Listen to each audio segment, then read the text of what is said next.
ఎందుకంటే నేను వినాలని దేవుని వాక్యం మాటతో నేను నా స్వరం వినాలా. అట్లా అడిగితే దేవుడు చాలాసార్లు మాట్లాడినట్టు ఆయన స్వరం నాకు చాలాసార్లు వినిపించినాడు.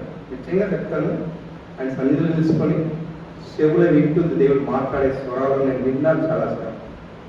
దేవుడు నన్ను ముట్టినాడు, ప్రకాశం చూశాను, స్వరాన్ని వినిపించాడు.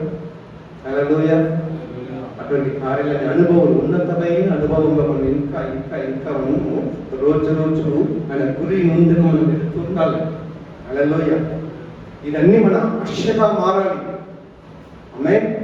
లేదా ప్రార్థన అనేది మన ఆశగా మారాలి. ఏదో ప్రార్థన చేస్తున్నాము, వస్తాము, ఎవరు చేస్తారని పోలేదంటే పాజిటివ్ తింటారు, ఏమి ఏదో ఎందుకు అయిపోదు మనము అందరూ మేము కొంచెం అలా కాదు. ప్రార్థన అనేది ఎవరు చెప్పి వచ్చేది కాదు. ప్రార్థన చేయండి అనేది కాదు. ప్రార్థన రండి అనేది ధ్యానాలే ప్రార్థన అడిగేది కాదు.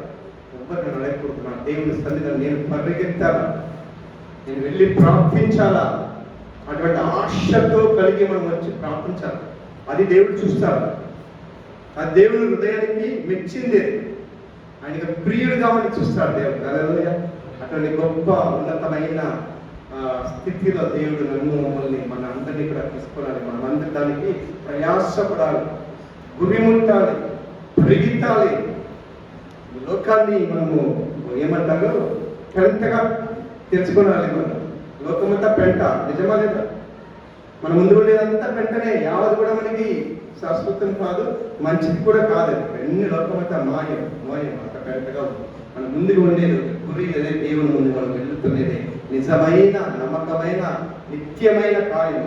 దానికి వెంట ఏం చేయొచ్చు, మనం అన్ని వదిలేసి దానికి వెళ్ళాలి. హల్లెలూయా. గొప్ప ఉన్నతమైన కార్యం దేవుడు మనకి ఇచ్చుకున్నాక మనం వింటున్నాయి. మళ్ళీ కూడా మనం ప్రార్థనలో కొన్ని సమయం గడుపుతాము. చాలా ప్రైట్ పాయింట్స్ ఉన్నది.